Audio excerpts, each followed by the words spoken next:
안녕하세요. 마음이 훈훈해지는 조선시대 숨겨진 이야기를 들려드리는 별별야담입니다. 진심이 전해지는 이야기들이 좋았다면 구독과 좋아요를 누르셔서 따뜻한 마음 함께 이어가 주세요. 당장 꺼지지 못할까? 다시는 이 고을에 말을 들이지 마라! 사또 박만복이 버럭 소리를 질렀습니다. 그 앞에는 회색빛 도포를 입은 낯선 사내가 조용히 서 있었지요. 사또의 얼굴은 붉게 달아올라 있었고 굵은 숨을 몰아쉬고 있었답니다. 이 일은 사또가 고을에 부임한 지 열흘째 되던 어느 가을날 오후에 벌어진 일이었습니다. 조선 후기 깊은 산골에 자리한 작은 고을에 새 사또가 부임했을 때부터 이야기는 시작되었지요. 이름은 박만복. 50줄에 접어든 그의 얼굴은 기름기로 번들거렸고 불룩한 배는 관복 밖으로 튀어나와 있었답니다. 부임한 지 사흘째 되던 날 박만복은 고을의 세금을 2배로 올렸습니다. 백성들이 감히 입 밖에 내지는 못했지만 모두들 속으로 원망했지요. 가을 수확도 끝나지 않았는데 세금부터 올리다니 이런 사또가 어디 있느냐며 수군거렸답니다. 관아 사랑채에는 날마다 고을의 부자들이 찾아왔습니다. 그들은 비단 보자기에 금은 보화를 싸가지고 와서는 사또 앞에 공손히 내려놓았지요. 박만복은 그 금은 보화를 보며 만족스러운 미소를 지었답니다. 뇌물을 받는 일이 부끄럽기는커녕 그는 그것을 당연한 권리라 여겼던 것이지요. 이 고을은 복이 많구나. 나 같은 사또를 모시게 되었으니 말이다. 그는 자주 이렇게 말하며 배를 쓸어내렸습니다. 아전들은 고개를 숙이며 맞장구를 쳤지만 속으로는 혀를 찼지요. 백성들은 더욱 입을 다물었답니다. 사또의 귀는 밝았고 한마디 불평이라도 하면 곤장을 맞기 일쑤였기 때문이었지요. 그렇게 열흘이 지나자 관아곡간에는 쌀과 금은 보화가 가득 쌓였습니다. 박만복의 얼굴은 더욱 붉어졌고 살은 더욱 쪘지요. 사람들은 그를 보며 몰래 돼지 사또라 불렀답니다. 그 별명은 빠르게 고을에 퍼졌지만 감히 그 앞에서 말할 자는 없었지요. 바로 그날 오후였습니다. 한 낯선 사내가 고을 어귀로 들어왔지요. 키가 훤칠하고 얼굴이 갸름한 그는 회색빛 도포를 입고 검은 갓을 눌렀었답니다. 허리춤에는 작은 보따리 하나뿐이었지요. 그가 바로 떠돌이 관상가 이관수였습니다. 이관수는 고을을 천천히 둘러보았습니다. 백성들의 얼굴은 어둡고 아이들조차 눈빛에 생기가 없었답니다. 그는 아무 말 없이 관아 쪽으로 발걸음을 옮겼지요. 마침 그때 관아 대문이 활짝 열리며 박만복이 가마에서 내렸습니다. 이관수는 멈춰 섰답니다. 사또의 얼굴을 본 순간 그의 눈빛이 가늘어졌지요. 사또의 얼굴은 붉디붉었고 볼살은 축 늘어져 있었습니다. 눈은 작고 탐욕스러웠으며 입술은 두툼하게 벌어져 있었답니다. 저 얼굴에 복이 넘친다지만 그 끝이 좋지 못하구나. 이관수는 속으로 중얼거렸습니다. 그는 잠시 망설이다가 조심스럽게 다가갔지요. 사또 나으리. 박만복이 고개를 돌렸습니다. 낯선 사내가 공손히 허리를 굽히고 있었지요. 누구냐 너는? 떠돌이 관상쟁이옵니다. 나으리의 얼굴을 보니 한 말씀 올리지 않을 수 없어 이렇게 나섰사옵니다. 박만복은 코웃음을 쳤답니다. 관상이라. 그래, 내 얼굴이 어떠하냐? 이관수는 짧게 대답했습니다. 복이 지나치면 화가 따릅니다. 나으리의 얼굴이 지금 붉게 달아올라 있사옵니다. 순간 박만복의 얼굴이 일그러졌지요. 이놈이 지금 뭐라 하는 게냐? 내 얼굴에 부귀의 상이 가득하다는 소리를 얼마나 들었는데 그 복이 피로 물들기 전에 거울을 보시라는 말씀이옵니다. 그때였습니다. 사또가 버럭 소리를 질렀지요. 당장 꺼지지 못할까? 다시는 이 고을에 발을 들이지 마라. 이관수는 더 이상 말하지 않았습니다. 그는 조용히 허리를 굽히고 돌아섰지요. 박만복은 코방귀를 뀌며 관아 안으로 들어갔답니다. 하지만 그날 밤 박만복은 이상하게 잠이 오지 않았습니다. 얼굴이 화끈거렸고 관상가의 마지막 말이 귓가에 맴돌았지요. 그 복이 피로 물든다? 방만복은 이불을 걷어차며 뒤척였답니다. 창밖으로 달빛이 스며들었지만 그의 마음은 어두웠지요. 관상가를 쫓아낸 그날 밤부터 방만복의 잠은 편치 않았습니다. 꿈속에서 관상가의 눈빛이 자꾸만 나타났지요. 그 차분하면서도 깊은 눈빛이 자신을 꿰뚫어 보는 것만 같았답니다. 며칠이 지나자 이상한 일이 벌어지기 시작했습니다. 방만복의 얼굴이 점점 더 붉어지는 것이었지요. 처음에는 술을 많이 마셔서 그런가 싶었지만 술을 끊어도 그 붉은 빛은 가시지 않았답니다. 오히려 날이 갈수록 더 짙어졌지요. 어느 날 아침 방만복은 거울을 들여다보았습니다. 그 순간 그는 깜짝 놀라고 말았지요. 눈 밑에 검은 그림자가 드리워져 있었고 얼굴 전체가 마치 불에 댄 것처럼 벌겋게 달아올라 있었던 것입니다. 이게 무슨 일이냐? 그는 황급히 거울을 내려놓았습니다. 가슴이 두근거렸고 관상가의 말이 다시 떠올랐지요. 그 복이 피로 물들기 전에 거울을 보시라는. 방만복은 고개를 저으며 생각을 떨쳐냈습니다. 하지만 그날 이후로 그는 거울을 볼 수가 없었지요. 관아의 모든 거울을 치워버리라고 명했고 창문마다 검은 천을 들이우게 했답니다. 방 안은 어둡고 답답해졌지만 그는 자신의 얼굴을 보지 않아도 되는 것만으로 안심했습니다. 하인들은 수군거렸지요. 사또의 행동이 점점 이상해진다고 말입니다. 어느 날 한 하인이 용기를 내어 조심스럽게 물었답니다. 나으리, 얼굴이 어쩐지 편찮아 보이시옵니다. 의원을 불러올까요? 그 순간 방만복이 벌떡 일어났습니다. 입 닥치거라. 감히 누가 내 얼굴이 어떻다고 했느냐. 그는 곁에 놓인 회초리를 집어들어 하인을 내리쳤지요. 하인은 비명을 지르며 방을 뛰쳐나갔답니다. 그 뒤로는 아무도 감히 사또의 얼굴에 대해 입 밖에 내지 못했습니다. 그런데 사또의 첩인 춘매만은 달랐답니다. 그녀는 며칠 전 우연히 관상가와 사또의 대화를 몰래 엿들었던 것이지요. 그날 밤부터 그녀는 두려움에 떨기 시작했습니다. 사또의 곁에서 잠을 자면서도 등을 돌리고 누웠고 밤마다 사또의 얼굴을 힐끔힐끔 살폈지요. 어느 날 밤 춘매는 사또가 잠꼬대를 하는 것을 들었답니다. 아니다. 관상은 거짓이다. 내 얼굴엔 복이 가득하다. 그의 목소리는 떨리고 있었지요.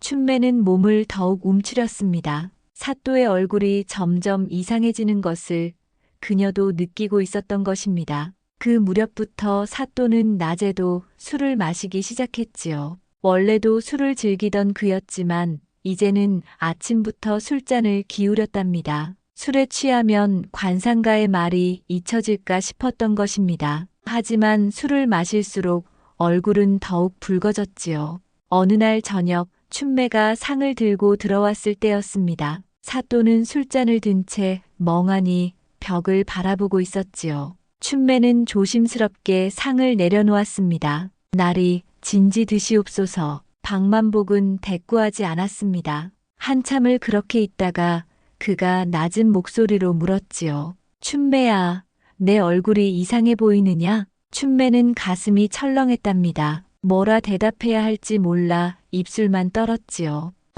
아니옵니다. 날이 평소와 다름없으시옵니다. 방만복은 고개를 끄덕였지만 그의 손은 떨리고 있었습니다. 춘매는 황급히 물러났지요. 그날 밤 방만복은 또다시 악몽을 꾸었답니다. 꿈속에서 관상가가 나타나 자신을 빤히 바라보았지요. 그 눈빛은 차갑지도 따뜻하지도 않았습니다. 다만 무언가를 알고 있다는 듯한 눈빛이었지요. 그리고 관상가가 입을 열었답니다. 그 복이 피로 물든다. 방만복은 비명을 지르며 잠에서 깼습니다. 온몸이 식은 땀으로 흠뻑 젖어 있었지요. 그는 거친 숨을 몰아쉬며 자신의 얼굴을 만져보았답니다. 뜨겁고 화끈거렸습니다. 옆에서 춘매가 놀라 깨어났지요. 날이 괜찮으시옵니까? 방만복은 대답하지 않았습니다. 그는 그저 어둠 속에서 천장을 바라보며 거친 숨을 내쉬었지요.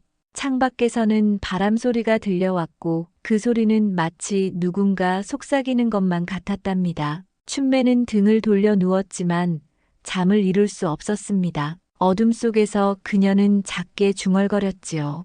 그 예언이 정말로 이루어지는 것일까? 그날 밤 관아는 깊은 어둠에 잠겼지만 그 안에 두 사람은 누구도 편히 잠들지 못했답니다. 잠 못 이루는 밤이 계속될수록 사또의 성격은 더욱 난폭해졌답니다. 낮에도 신경이 곤두서 있던 그는 작은 일에도 화를 냈고 그럴수록 불안은 커져만 갔지요. 사또는 마치 그 불안을 다른 것으로 덮으려는 듯 백성들에게서 더 많은 것을 빼앗기 시작하였습니다. 어느 날 사또는 고을의 기름진 땅을 모두 관아 소유로 만들라고 명했습니다. 대대로 농사를 짓던 백성들은 하루아침에 땅을 잃고 말았지요. 울며 찾아온 백성들에게 사또는 차갑게 말했답니다. 임금님의 땅을 백성이 빌려 쓰는 것이니 이제 돌려받는 것뿐이다. 그것은 거짓말이었습니다. 빼앗은 땅은 임금께 바쳐지지 않고 모두 사또의 주머니로 들어갔지요.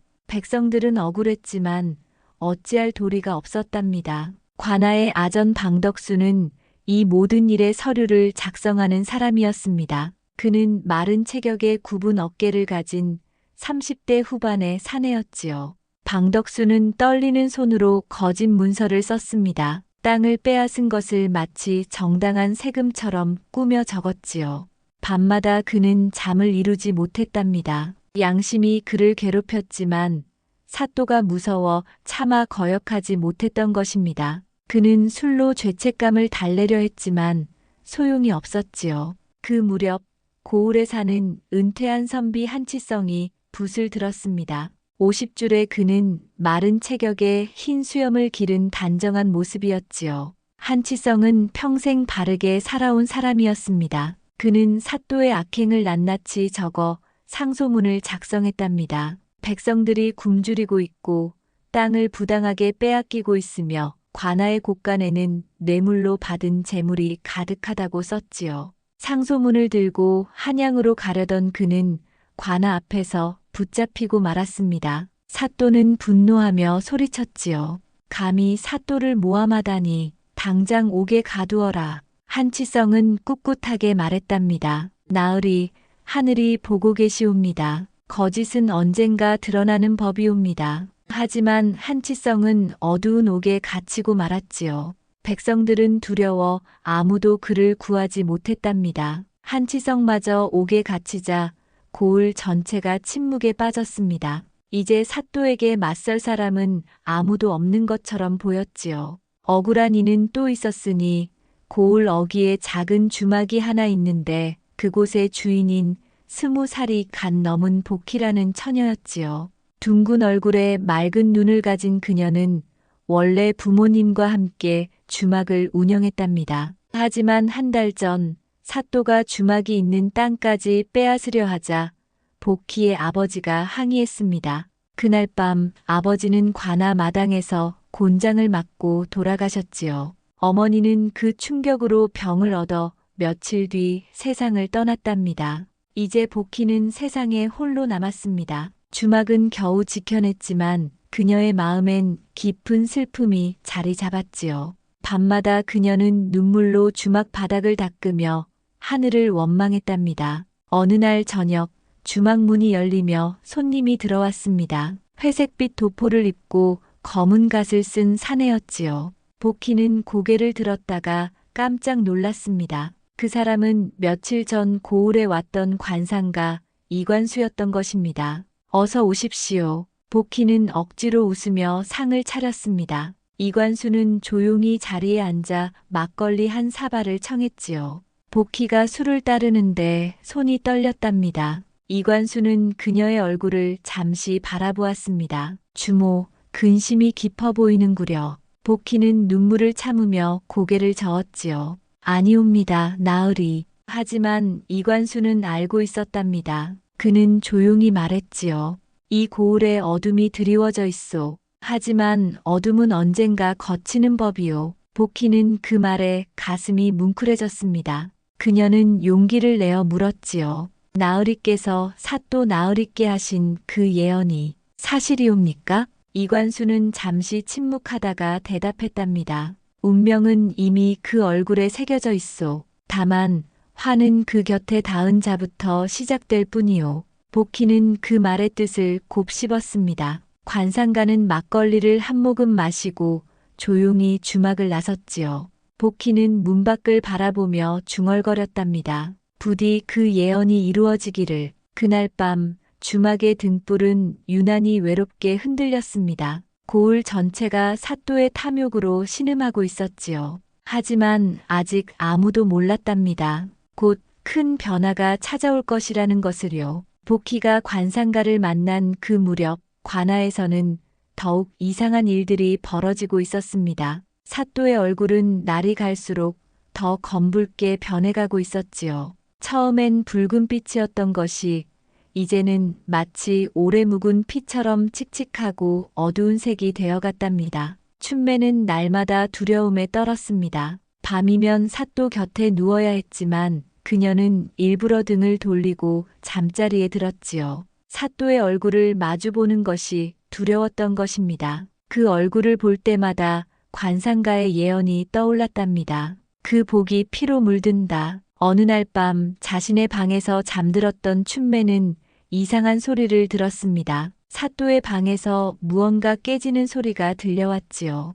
그녀는 벌떡 일어나 귀를 기울였답니다. 이놈의 관상가, 거짓말이다, 거짓말이야. 사또의 목소리가 들렸습니다. 화가 난 것 같기도 하고 두려워하는 것 같기도 한 목소리였지요. 이어서 또다시 무언가 깨지는 소리가 났답니다. 춘매는 사또의 방문 밖에서 떨며 서 있었지만 감히 안으로 들어가지 못했습니다. 한참이 지나자 안이 조용해졌습니다. 춘매는 조심스럽게 제 방으로 돌아왔지요. 하지만 그날 밤 그녀는 한숨도 잘 수 없었답니다. 다음 날 아침 하인들이 사또의 방문을 열었을 때 모두들 깜짝 놀랐습니다. 방 안은 엉망이었지요. 깨진 거울 조각들이 바닥에 흩어져 있었고 벽에는 무언가를 던진 흔적이 가득했답니다. 하인들은 조용히 거울 조각을 치웠습니다. 그런데 그 조각들 하나하나마다 사또의 얼굴이 비쳐 있었지요. 작은 조각 속 얼굴은 마치 돼지처럼 부풀어 보였답니다. 하인들은 서로 얼굴만 쳐다보며 아무 말도 하지 못했습니다. 그날 이후로 사또는 방에서 나오지 않았습니다. 끼니도 거의 들지 않고 술만 마셨지요. 춘매가 상을 들고 들어가도 사또는 어둠 속에 앉아 있을 뿐이었답니다. 사흘째 되던 날 밤 춘매는 결심했습니다. 관상가를 찾아가야겠다고 말이지요. 그녀는 밤중에 몰래 관아를 빠져나왔습니다. 달빛만이 그녀의 길을 비춰주었답니다. 고을 어귀의 주막 근처에서 춘매는 회색 도포를 입은 사내를 발견했습니다. 관상가 이관수였지요. 마치 그녀가 올 것을 알고 기다리고 있었던 것처럼 보였답니다. 나으리. 춘매는 떨리는 목소리로 불렀습니다. 이관수는 조용히 고개를 끄덕였지요. 무엇이 궁금하신가요? 춘매는 잠시 망설이다가 물었습니다. 나으리께서 하신 그 예언이 정말 사또 나으리를 향한 것이었나이까? 아니면 그녀는 말을 잇지 못했답니다. 이관수는 그녀의 얼굴을 잠시 바라보았지요. 운명은 가까운 곳에서 시작되는 법이요. 춘매는 그 말에 온몸이 얼어붙는 것 같았습니다. 그녀는 떨리는 목소리로 다시 물었지요. 그럼 저도 그 화를 피할 수 없는 것이옵니까? 이관수는 잠시 침묵했습니다. 그리고는 조용히 말했지요. 화를 피하는 것은 그대의 마음에 달렸소. 탐욕을 함께 했다면 벌도 함께 받는 법이지만 진심으로 돌아선다면 길은 있는 법이요. 춘매는 그 말의 뜻을 깨달았습니다. 그녀도 사또의 재물을 함께 누렸고 그의 권세 아래 호의호식했던 것이지요. 그것이 백성들의 고통 위에 세워진 것임을 알면서도 외면했답니다. 그녀는 고개를 숙였습니다. 눈물이 주르르 흘러내렸지요. 저는 무엇을 해야 하나이까? 이관수는 대답하지 않았습니다. 다만 조용히 그녀를 바라볼 뿐이었지요. 춘매는 그 눈빛에서 답을 찾았답니다. 그녀 스스로 선택해야 한다는 것을 말입니다. 춘매는 관아로 돌아왔습니다. 사또의 방 앞을 지나갈 때 안에서 신음소리가 들렸지요. 그녀는 발걸음을 멈췄습니다. 문틈으로 안을 살짝 들여다보니 사또가 자신의 얼굴을 손으로 감싸고 있었답니다. 그 순간 춘매는 깨달았습니다. 사또의 탐욕이 사또 자신을 갉아먹고 있다는 것을, 그리고 그 곁에 있던 자신도 그 탐욕에 물들어 있었다는 것을 말이지요. 그날 밤부터 춘매는 달라졌습니다. 그녀는 사또가 숨겨둔 금은보화의 목록을 몰래 적기 시작했지요. 언젠가 이 모든 것이 드러나는 날, 증거가 될 수 있도록 말입니다. 창밖으로 달이 떠올랐습니다. 그 달빛은 관아를 차갑게 비추었지요. 마치 모든 것을 지켜보고 있는 것처럼 말입니다. 춘매가 증거를 모으기 시작한 그 무렵, 고을의 상황은 점점 더 나빠지고 있었습니다. 사또가 방에 틀어박혀 있는 사이에도 그의 명령은 계속 내려왔지요. 더 많은 세금을, 더 많은 곡식을 거두어들이라는 명이었답니다. 백성들은 굶주렸습니다. 가을 추수도 끝나지 않았는데 이미 다음 해 봄까지의 양식을 모두 빼앗긴 것이지요. 아이들은 풀죽으로 연명했고 노인들은 하나둘 병들어갔답니다. 고을 전체가 죽음의 그림자에 덮여가고 있었습니다. 관아의 아전 방덕수는 더 이상 견딜 수 없었습니다. 밤마다 그는 악몽에 시달렸지요. 꿈속에서 굶주린 백성들이 그를 원망하며 바라보았답니다. 그들의 눈빛은 차가웠고 그 시선은 그의 가슴을 찔렀습니다. 어느 날 밤 방덕수는 결심했습니다. 더 이상 거짓 문서를 쓸 수 없다고 말이지요. 그는 몰래 관아를 빠져나와 주막으로 향했답니다. 관상가가 그곳에 머물고 있다는 소문을 들었기 때문이었습니다. 주막에서 막걸리를 마시고 있던 이관수는 방덕수가 들어오자 조용히 자리를 권했지요. 방덕수는 떨리는 손으로 술잔을 받아들었습니다. 나으리, 제가 무슨 말씀을 드려야 할지 모르겠습니다. 이관수는 잠시 그를 바라보다가 말했습니다. 마음이 하는 말을 따르면 되옵니다. 방덕수는 고개를 숙였습니다. 그리고는 결심한 듯 입을 열었지요. 저는 사또 나으리의 죄를 고발하겠습니다. 더 이상 백성들이 죽어가는 것을 보고만 있을 수 없습니다. 이관수는 조용히 고개를 끄덕였답니다. 그의 눈빛은 차분했지만 그 속에는 깊은 이해가 담겨 있었지요. 그날 밤 방덕수는 주막 한편에서 밤을 지새웠습니다. 복희가 건네준 거친 이불 한 장에 몸을 감싸고 그는 생각에 잠겼답니다. 이제 무엇을 해야 할지, 어떻게 해야 할지를 말이지요. 그 무렵 한양에서는 큰 일이 벌어지고 있었습니다. 옥에 갇혔던 한치성이 쓴 상소문이 우여곡절 끝에 도성에 전해진 것이지요. 한치성의 제자가 목숨을 걸고 한양까지 달려갔던 것입니다. 상소문을 본 조정의 관리들은 깜짝 놀랐답니다. 한 고을의 사또가 이토록 악독하게 백성을 괴롭힌다니 믿기 어려웠지요. 하지만 증거가 명확했고 즉시 포도청에 명이 내려졌습니다. 당장 포교를 보내 사또를 조사하라. 포도청의 젊은 포교대장 장도성이 명을 받았습니다. 20살 후반의 그는 탄탄한 체격에 고든 성품을 가진 사람이었지요. 그는 부하 몇 명을 데리고 즉시 말에 올랐답니다. 한편 주막에서는 복희가 홀로 등불을 켜고 앉아 있었습니다. 밤이 깊었지만 잠이 오지 않았지요.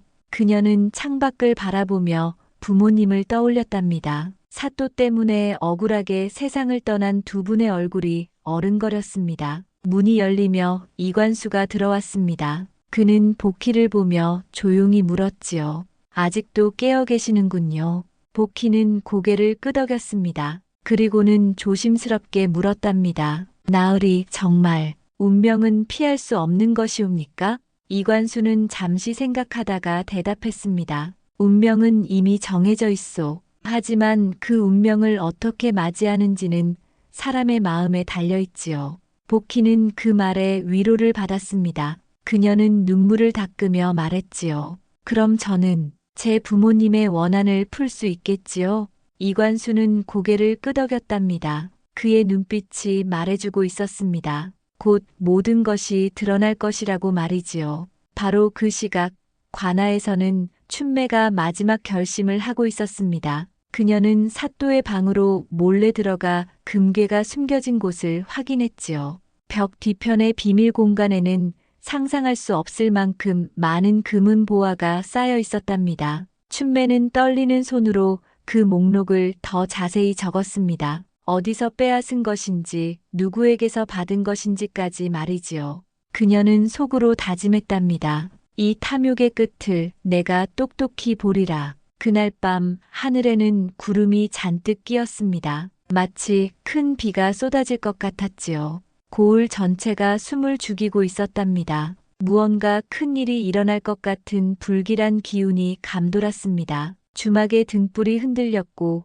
관아의 처마에서는 바람 소리가 울렸습니다. 그리고 멀리서, 아주 멀리서 말발굽 소리가 들려오기 시작했지요. 멀리서 들려오던 말발굽 소리는 점점 가까워졌습니다. 밤이 깊어갈수록 그 소리는 더욱 또렷해졌지요. 마침내 고을 어귀에 포도청의 깃발이 나타났을 때 하늘에서 빗방울이 떨어지기 시작했답니다. 처음엔 가랑비였지만 곧 굵은 빗줄기가 쏟아져 내렸지요. 바람도 세차게 불어 나무가지들이 휘청거렸습니다. 마치 하늘도 이 밤에 벌어질 일을 알고 있는 것 같았답니다. 관아에서는 이상한 일이 벌어지고 있었습니다. 사또 박만복이 갑자기 하인들을 불러 소리쳤던 것이지요. 당장 그 관상가를 잡아오너라. 나를 저주한 그놈을 당장. 하인들은 황급히 고을을 뒤졌습니다. 주막에 있던 이관수는 별다른 저항 없이 관아로 끌려왔지요. 마치 이 모든 것을 예상하고 있었던 것처럼 말입니다. 그는 끌려오면서도 침착한 표정이었답니다. 관아 마당에는 비가 억수같이 쏟아지고 있었습니다. 번개가 치고 천둥이 울렸지요. 이관수는 마당 한가운데 무릎을 꿇은 채 묶여 있었답니다. 온몸이 비에 젖어 있었지만 그의 눈빛만은 여전히 차분했습니다. 사또가 처마 아래로 나왔습니다. 그의 얼굴은 더욱 검붉게 변해 있었지요. 눈 밑의 그림자는 더 짙어졌고 입술은 바들바들 떨리고 있었답니다. 그는 마치 귀신에라도 홀린 사람처럼 보였습니다. 이놈, 내가 나를 저주했구나. 내가 내 얼굴을 망쳐놓았어. 사또는 회초리를 들어 이관수를 내리쳤습니다. 한 대, 두 대, 세 대. 이관수의 등에서 피가 흘러내렸지요. 하지만 그는 신음 하나 내지 않았답니다. 다만 고요히 비를 맞으며 무릎을 꿇고 있을 뿐이었습니다. 예언은 거짓이다. 내 얼굴엔 복이 가득하다고. 사또는 미친 듯이 소리를 지르며 계속 회초리를 휘둘렀습니다. 춘매는 처마 아래에서 그 광경을 보며 몸을 떨었지요. 하인들도 고개를 숙이고 있었답니다. 아무도 감히 말리지 못했습니다. 바로 그때였습니다. 관아 대문이 벌컥 열리며 포도청의 포졸들이 관아 안으로 들이닥쳤습니다. 앞장선 이는 젊은 포교대장 장도성이었답니다. 그의 눈빛은 날카로웠고 걸음걸이는 당당했지요. 포도청명에 따라 너의 죄를 조사할 것이요. 장도성의 목소리는 우렁찼습니다. 사또는 깜짝 놀라 회초리를 떨어뜨렸지요. 그의 얼굴에 당황한 기색이 역력했답니다. 무슨 소리냐? 나는 이 고을의 사또이다. 장도성은 품에서 문서를 꺼냈습니다. 그것은 한치성의 상소문이었지요. 선비 한치성의 상소에 따라 너의 죄를 조사할 것이요. 그때 방덕수가 앞으로 나섰습니다. 그는 떨리는 손으로 자신이 작성한 문서들을 내밀었지요. 제가 증거를 가지고 있습니다. 이 문서들은 모두 제가 사또의 명에 따라 거짓으로 꾸며 쓴 것들입니다. 주막에 있던 이관수가 끌려가는 것을 보고 뒤따라왔던 복희도 목소리를 높여서 말했습니다. 저의 아버지는 사또의 횡포에 항의했다가 곤장을 맞고 돌아가셨습니다. 어머니도 그 일로 병을 얻어 세상을 떠나셨습니다. 그녀의 목소리에는 오랜 원한이 서려 있었지만 동시에 진실을 밝히려는 용기도 담겨 있었답니다. 춘매도 천천히 앞으로 나왔습니다. 그녀는 품에서 쪽지 뭉치를 꺼냈지요. 저는 사또가 숨겨둔 금은보화의 목록을 적었습니다. 모두 백성들에게서 빼앗은 것들입니다. 사또는 비틀거렸습니다. 그는 사방을 둘러보았지만 도와줄 사람은 아무도 없었지요. 그는 미친 듯이 소리를 질렀답니다. 아니다. 이것은 모함이다. 예언은 거짓이야. 내 얼굴엔 복이 가득하다고. 그때 마당에 묶여있던 이관수가 천천히 고개를 들었습니다. 피범벅이 된 얼굴이었지만 그의 눈빛은 여전히 맑았지요. 그는 조용히 말했답니다. 그 복이 피로 물든 복이라면 그것은 이미 버리옵니다. 그 순간 하늘에서 엄청난 번개가 내리쳤습니다. 번개는 마치 하늘이 갈라지는 것처럼 관아 전체를 환하게 비쳤지요. 천둥 소리가 땅을 울렸고 모든 사람들이 귀를 막았답니다. 관아의 기와가 흔들렸고 처마에서 빗물이 폭포처럼 쏟아져 내렸습니다. 사또는 가슴을 움켜쥐며 비틀거렸습니다. 그의 얼굴은 이제 핏기 하나 없이 창백해졌지요. 입술은 파랗게 질려 있었답니다. 그는 무언가 보이지 않는 것에 질린 듯 눈을 크게 떴습니다. 아니야, 아니라고. 사또는 그 말을 남기고 무릎을 꿇었습니다. 하지만 그것으로 끝이 아니었지요. 그때 더욱 이상한 일이 벌어지기 시작했답니다. 사람들은 숨을 죽이고 그 광경을 지켜보았습니다. 비는 여전히 쏟아지고 있었고 번개는 계속해서 하늘을 가르고 있었지요. 사또의 얼굴에서 검붉은 빛이 서서히 사라지기 시작한 것입니다. 마치 물감이 씻겨 내려가듯 그 붉은색이 점점 옅어졌지요. 대신 그 얼굴은 마치 돼지처럼 부풀어 오르기 시작했답니다. 볼이 점점 불룩해지고 턱선이 흐려지기 시작했습니다. 저것을 보시오. 누군가 소리쳤습니다. 사람들은 경악하며 뒤로 물러섰지요. 사또의 볼은 점점 부풀어 올랐고 코는 뭉툭해졌으며 작은 눈은 더욱 작아져 갔답니다. 그것은 마치 하늘이 그의 진짜 모습을 드러내 보이는 것 같았습니다. 춘매는 두 손으로 입을 막았습니다. 하인들은 무서워 떨었지요. 하지만 아무도 눈을 떼지 못했답니다. 모두가 그 광경을 똑똑히 지켜보았습니다. 이것이 탐욕의 끝이라는 것을, 하늘의 심판이라는 것을 말입니다. 번개가 또다시 쳤습니다. 그 빛 속에서 사또의 얼굴은 완전히 변해 있었지요. 사람들이 몰래 부르던 그 별명처럼 정말로 돼지의 모습이 되어 있었답니다. 부풀어 오른 얼굴, 작은 눈, 뭉툭한 코, 모든 것이 그가 살아온 탐욕의 모습을 보여주고 있었습니다. 돼지 사또. 백성들이 작게 중얼거렸습니다. 그들이 그토록 원망하며 불렀던 그 별명이 이제 눈앞에서 현실이 된 것이지요. 하늘이 그들의 원망을 들어준 것이었습니다. 사또는 허공을 향해 손을 뻗었습니다. 무언가를 잡으려는 듯 탐욕스럽게 손가락을 움직였지요. 하지만 그 손에는 아무것도 남지 않았답니다. 금은보화도 권력도 그가 그토록 집착했던 복도 모두 사라졌습니다. 빗물만이 그의 손을 타고 흘러내렸지요. 거짓, 말. 사또는 마지막으로 그 말을 남기고 앞으로 고꾸라졌습니다. 얼굴이 땅바닥의 물웅덩이에 빠졌지요. 번개가 치고 천둥이 울렸습니다. 비는 더욱 거세게 쏟아졌답니다. 마치 하늘이 모든 죄를 씻어내려는 것 같았습니다. 한참이 지나고 나서야 젊은 포교대장 장도성이 다가갔습니다. 그는 조심스럽게 사또를 뒤집어 맥을 짚어보았지요. 그의 얼굴이 굳어졌습니다. 돌아가셨습니다. 그 말이 떨어지자 관아는 깊은 침묵에 잠겼습니다. 오직 빗소리만이 들렸지요. 그리고 천천히, 아주 천천히 사람들의 얼굴에 변화가 나타나기 시작했답니다. 복희는 눈물을 흘렸습니다. 하지만 그것은 슬픔의 눈물이 아니었지요. 오랜 원한이 풀린 듯한, 해방된 듯한 눈물이었답니다. 그녀는 하늘을 올려다보며 작게 중얼거렸습니다. 아버지, 어머니, 이제 편히 쉬십시오. 방덕수는 하늘을 올려다보았습니다. 그의 어깨에서 무거운 짐이 내려간 것 같았지요. 평생 그를 짓눌렀던 죄책감이 조금은 가벼워진 듯 했답니다. 춘매는 주저앉아 울었습니다. 후회와 안도가 뒤섞인 울음이었지요. 그녀는 비를 맞으며 땅에 이마를 대고 절을 올렸답니다. 백성들에게, 하늘에게, 그리고 자신의 양심에게 말입니다. 이관수는 피투성이가 된 몸으로 천천히 일어섰습니다. 포졸들이 그의 결박을 풀어주었지요. 그는 쓰러진 사또를 내려다보며 조용히 말했답니다. 탐욕이 얼굴을 바꾸고 그 얼굴이 운명이 되었습니다. 이것이 하늘의 뜻이옵니다. 동이 트기 시작했습니다. 비가 그치고 하늘이 맑아졌지요.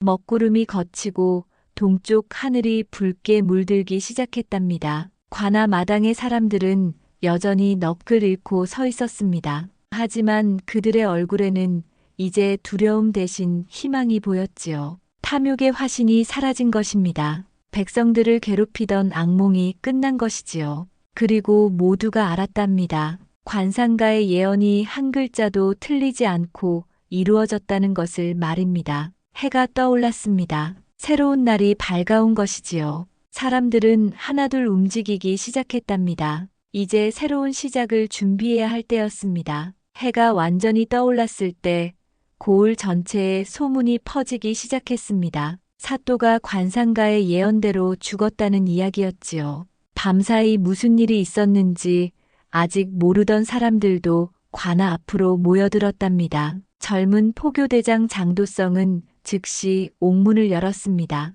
한치성이 창백한 얼굴로 햇빛 아래 나섰을 때 백성들은 일제히 고개를 숙였지요.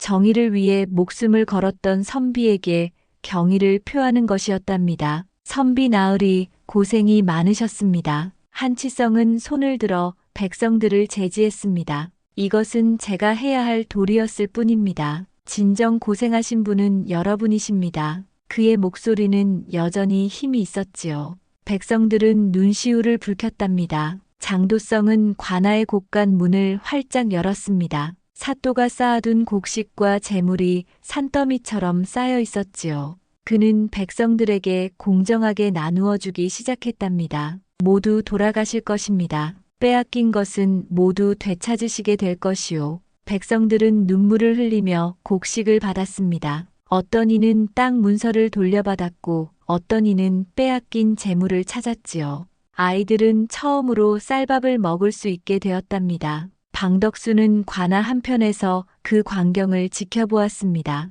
그의 눈에도 눈물이 고였지요. 한치성이 그에게 다가왔답니다. 그대가 없었다면 진실이 밝혀지지 못했을 것이요. 이제 새로운 마음으로 백성을 위해 일해주시오. 방덕수는 깊이 허리를 굽혔습니다. 그의 굽었던 어깨가 조금은 펴진 것 같았지요. 며칠이 지나자 고을은 조금씩 활기를 되찾았습니다. 복희는 주막문을 다시 열었답니다. 깨끗이 닦은 주막에는 손님들이 하나둘 찾아왔지요. 이제 그녀의 얼굴에는 슬픔 대신 평화가 자리 잡았습니다. 어느 날 저녁 이관수가 주막을 찾아왔습니다. 그는 보따리를 메고 있었지요.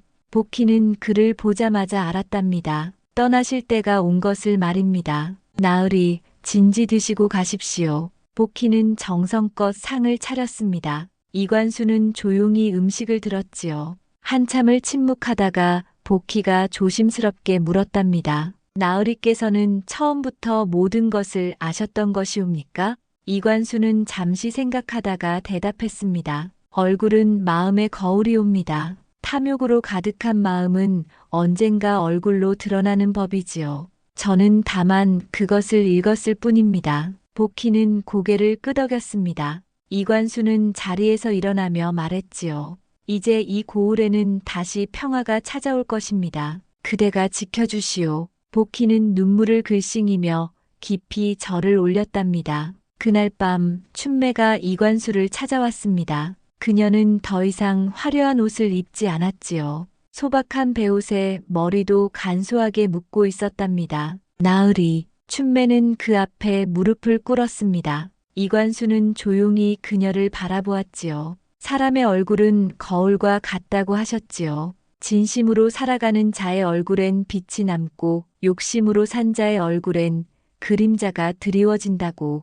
춘매는 떨리는 손으로 우물가에서 길어온 물동이를 바라보았습니다. 물에 비친 자신의 얼굴을 들여다보았지요. 저의 얼굴에는 무엇이 남았을까요?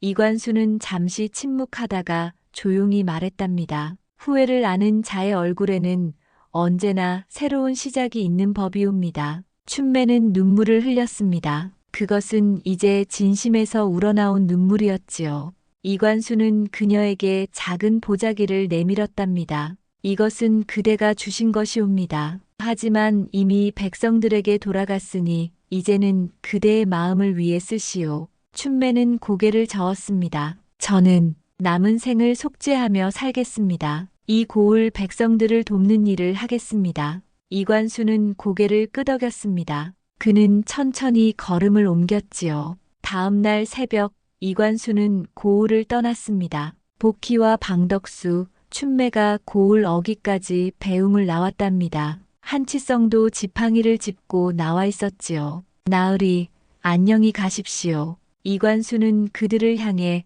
깊이 허리를 굽혔습니다. 그리고는 천천히 걸어갔지요.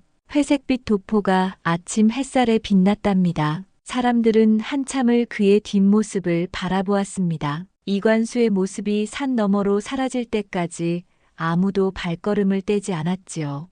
고을에는 새로운 날이 밝았습니다. 아이들의 웃음소리가 들렸고 백성들은 다시 밭으로 나갔답니다. 관아에는 새로운 사또가 부임할 때까지 한치성과 방덕수가 고을을 돌보기로 했지요. 복희는 주막에서 손님들을 맞았고 춘매는 가난한 이들을 돕는 일을 시작했답니다. 모두가 새로운 삶을 살아가기 시작한 것입니다. 하늘은 맑았고 바람은 따뜻했습니다. 탐욕의 끝을 본 고을에는 이제 평화가 찾아왔답니다. 그리고 사람들은 오래도록 기억했지요. 관상가의 예언과 얼굴이 곧 마음이라는 진리를 말입니다. 얼굴은 마음의 거울이며 탐욕의 끝은 스스로를 삼킨다는 교훈을 남긴 이야기입니다. 여러분, 긴 이야기 끝까지 함께 해주셔서 진심으로 감사드립니다. 오늘 별별 야담에서 들려드린 돼지 사또 이야기가